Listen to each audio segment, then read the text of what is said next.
के इंतजार के बाद उसके फोन की घंटी बजती है। हेलो हेलो हेलो रीता, आवाज नहीं आ रही है।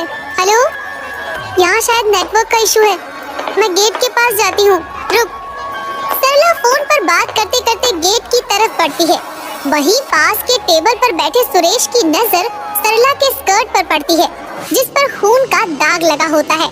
सुरेश फौरन भागकर उसे पीछे से कवर कर लेता है। ओह, कौन हो तुम और मेरे इतने करीब क्यों आए? कुछ दिनों में सुरेश को भी सरला अच्छी लगने लगती है।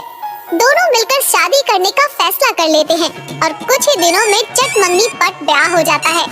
सरला बहू बन के सुरेश के घर आ जाती है। सुरेश एक बहुत ही अमीर बिजनेसमैन का बेटा था। इतने बड़े घर की बहू बनने का तो सरला ने सपने में भी नहीं सोचा था, पर अब वो हकीकत थी। शादी के बाद सरला घर का सारा काम करती है और अपने ससुराल वालों को खुश करने में लगी रहती है। माँ जी, आज खाने में क्या बनाऊं? आज पूरी सब्जी और खीर बना ले, उसके बाद भगवान को भोग भी तू ही लगा देना। अरे ओ ललिता, ध्यान रखना भोग में किसी तरह की गड़बड़ी ना हो। जी माँ जी, मैं सरला के साथ रसोई में ही हूँ। सरला, इतने दिनों में तो तुझे समझ आ ही गया होगा कि हमारे यहाँ नियम पालन में किसी तरह की ढील नहीं की जाती है, इसलिए ध्यान रहे। इतना कहकर कलावती पूजा घर में चली जाती है। ललिता और सरला मिलकर खाना बना लेते हैं। भाभी, जल्दी से पूरा काम कर लेते हैं, आज सुबह से मेरी तबीयत कुछ ठीक नहीं लग रही है। सरला, आज माँ जी ने तुझे ही भोग लगाने को कहा है, वरना खाना मैं अकेले ही बना लेती। कोई बात नहीं भाभी। वैसे तुम्हारी तबीयत को क्या हुआ है? देवर जी शहर से बाहर गए हैं, कहीं इसलिए तो नहीं? लाने लग जाती है। हरे राम सत्यानाश! अरे ओ करमजली, ये क्या अनर्थ कर दिया तूने? ललिता, ओ ललिता, कहाँ मर गई? क्या हुआ माँ जी? आप इतना गुस्सा क्यों हो गई हैं? ये देखो, इस महारानी के कपड़े महावारी का दाग लगा है और ऐसी हालत में इसने खाना तो बनाया और भगवान को भोग भी लगाने चली आई। मेरा तो पूरा घर ही अपवित्र कर दिया इसने। माँ जी, मुझे मालूम नहीं चला।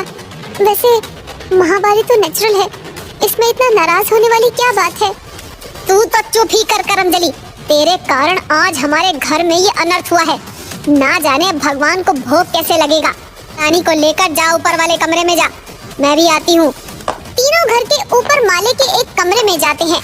सरला को कुछ भी समझ में नहीं आ रहा होता कि उसके साथ आखिर क्या हो रहा है। ये सब क्या हो रहा है भाभी? मुझे यहाँ क्यों लेकर आई हैं आप? कान खोल कर सुन ले बहू, अगले 5 दिनों तक तू इसी कमरे में रहेगी। अगर इस कमरे से पाँव बाहर निकाले तो तेरी खैर नहीं, और इस कमरे का दरवाजा भी बंद रहना चाहिए ताकि कोई तुम्हें ना देखे। माँ जी, मुझे अपने कमरे से सैनिटरी नैपकिन लेना है।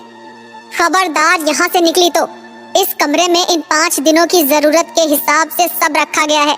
वो हरी चटाई है और पुरानी चादर से जरूरत के हिसाब से कपड़ा फाड़ लेना। मुझे माफ करना सरला, मैंने ये सभी नियम तुम्हें पहले नहीं बताए। मटके में तुम्हारे पीने के लिए पानी रखा है। 3 दिन तक तुम्हारा उपवास रहेगा और उसके अगले 2 दिन तक घर की बाई तुम्हारे लिए कमरे के बाहर खाना रख दिया करेंगी। ये सब कैसी पुरानी और घटिया सोच है आप लोगों की। वाह, तुम्हारे मुंह में जबान भी है। ये तो इतने दिनों तक नहीं देखा था हमने। इस घर में सभी औरतें इन नियमों का पालन करती आई हैं। इस घर के कायदे नहीं माने तो अपने मायके चली जाना। ललिता, चल जल्दी, पूजा घर और रसोई को पवित्र करने के लिए दोबारा भोग बनाना है। इतना कहकर कलावती गुस्से में बाहर चली जाती है और ललिता भी चुपचाप कमरे में चली जाती है। ये कौन सा रूप था सासू माँ का? कुछ दिन पहले ही तो मैं अपनी किस्मत पर बहुत खुश थी। 3 दिन का उपवास मैं कैसे करूंगी? सुरेश को भी आज ही शहर से बाहर जाना था और फोन भी मेरे कमरे में रह गया। हे भगवान, ये क्या हुआ है मेरे साथ? तीसरे दिन शाम को सुरेश घर आ जाता है और फ्रेश होने के बाद सरला को घर में ढूंढता है और उसके ना मिलने पर अपनी बहन को बुलाता है। तुम्हारी भाभी की नजर नहीं आ रही। भैया, वो तो ऊपर वाले कमरे में है ना। ऊपर वाले कमरे में? वहाँ कुछ काम कर रही है क्या? वहाँ क्या काम करेंगी? 3 दिन से वही है, अभी और 2 दिन रहेंगी। वहाँ क्यों रहेगी?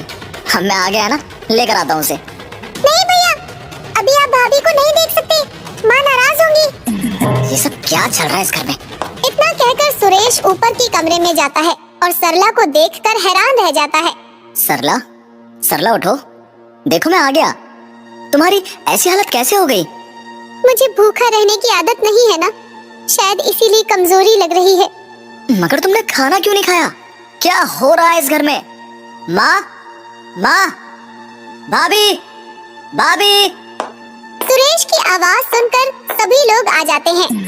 हे राम राम, तू इस कमरे में क्या कर रहा है? चल यहाँ से। माँ, आपने सरला की हालत देखी है? ये इस कमरे में इस तरह चटाई पर क्यों सोई है?